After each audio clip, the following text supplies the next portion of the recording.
Hello yet again, pardon me. Cathar Love 68, Cathar Basics 2. On the previous video I was giving some practical examples about the power of love in order to effect a result.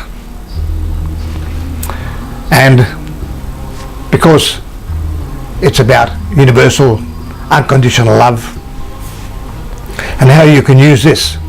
Now, of course, this is Catharism, pure and simple. One doesn't have to be a Cathar in order to use this. In fact, everybody should be using this in one way or another to create a better world. And also, I explained how Catharism before was a medieval Christian religion, but as it became this universal love, and the name says it all, universal. So once something becomes universal, it's very, very hard for it to be submitted into Catholicism or a Calathumpian Bush Baptist or Islam or whatever it is. It's because the universe is evolving and changing. Also, yesterday I had coffee with a friend, a gay friend, and he's talking about his partner who happens to live in the United States, and he cared for his partner. His partner cared for his mother for 10 years before she died, and he had to get up every night on a number of occasions to look after her, to attend to her needs. And so when his mother did die, and this is some 10 years ago, but he's been suffering from basically insomnia ever since. He just can't have a good night's sleep. So I was just saying to my friend, well, you know, you're worried about this, but why not do something about it? Why not have positive thoughts about your friend and just whatever it is, that you hope his health is well, that he's getting on well with his family, the rest of his family, that he's now starting to sleep well, and just positive thoughts along those lines, positive, loving thoughts. And he said, yeah, I can't do that. I said, why not take it one step further in order to affect a result? And he said, so I said, you know, by you making some, or endeavouring to make some positive change in your life, this can effect a change, a positive change in the other person. And he said, I'm going to be less critical. I said, okay. Endeavour to be less critical. That's how you're going to change. Now, who's an expert in this field? Certainly not me. But how I envision this, why would we affect a change? Well, it's simple. In every relationship between you and your boss or whoever it happens to be, mother and son, father and daughter, it doesn't matter. There's a balance. And with this balance, it's in balance, yin and yang. Now the thing is, if you suddenly spit the dummy and you're really angry, then the other person says things are out of canker, things are out of balance, and the other person goes, and most likely they will come back and return with a bout of anger from them. So then you apologise and it's in balance again.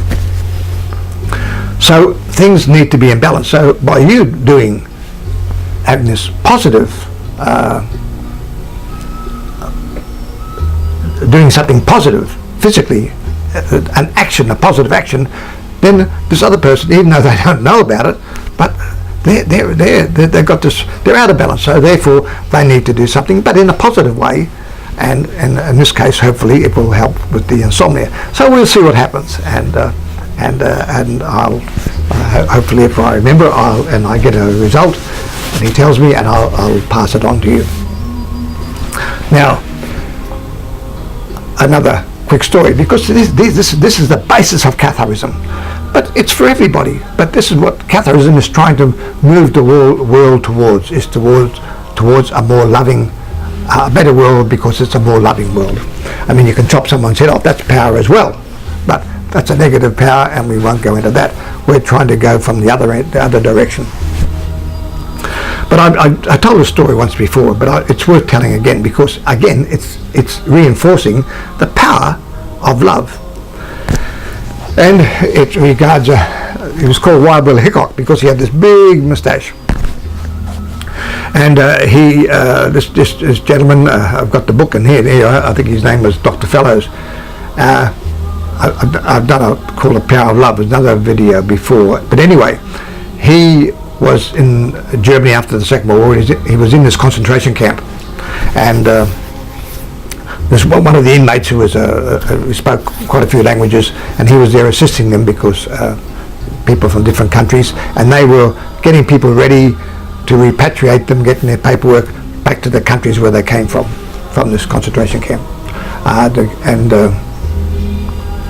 So there was this Jewish guy who was an inmate, and he had this untold energy. And even when they were finished at 9 o'clock at night, he said, "Come on, we can do an hour's work and get a few more, the paperwork done for a few more." And sometimes if they had a problem, they'd turn to him for help. Anyhow, the good gentleman, the American, he thought, well, this guy must have only just been here a month or so before the end of the war when he arrived. But he was looking through the paperwork, and lo and behold, he was there since 1939, since the commencement. So he asked this gentleman, "Could you tell me your story?" And he said, "Yeah." He said, "I'm a lawyer," and he said the Germans had taken over Warsaw, and they were in a ghetto, and he said, "I came back," and he said, "Everybody in my apartment, the apartment block in the building, had been taken out to be machine gunned, and machine guns were set up to kill them all." And he said, "There was my family." He said it was, I think, his wife and a couple of kids, and I think his mother-in-law. Anyway, he went down on his bended knees and pleaded with the German officer to let him die with his family. And he said, "No, we know you know 8 languages, and we need you. You can't." And so he said, as a lawyer, he'd seen what hate can do to people, how hate can, such a negative influence. And he said, on that spot, and he said, "I saw everybody machine gunned to death, including my family. But I made a vow I would never judge anybody, I'd respect everybody, and I'd love everybody." I mean, I was not going to go up and kiss people, but he would treat them with respect and tolerance, irrespective, and he would be non-judgmental.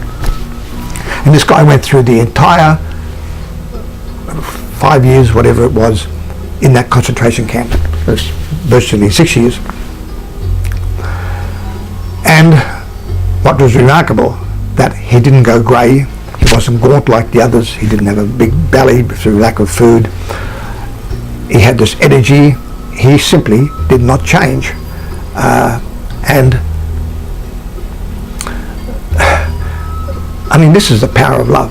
And this guy, it must have been a horrific situation for him, and yet he kept his word to himself, and he didn't judge anybody, no matter what they did or did it to other people, and he just went about his business, did what he had to do, and he did the same. When the war ended, he did exactly the same, and he just tried to do the decent thing, and this was his way of being non-judgmental and loving.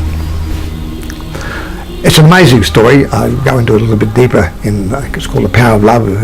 It's in one of my previous videos, but it's worth stating again to show that love has power, and love has the power to gain a result.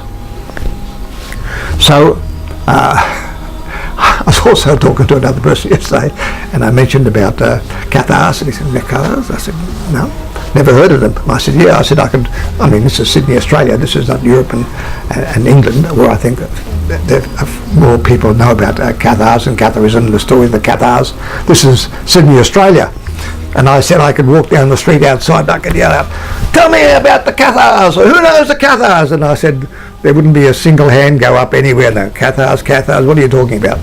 So my job is, and I hope some of you people who listen as well, our job is to not change people to Cathars. If they want to, they will. We don't have to worry about that. But at least bring more awareness of the story of Cathars and what they're about, and the fact that, and the fact of universal love, and we don't have to preach, but we can talk, and by the way we live our lives, that's enough.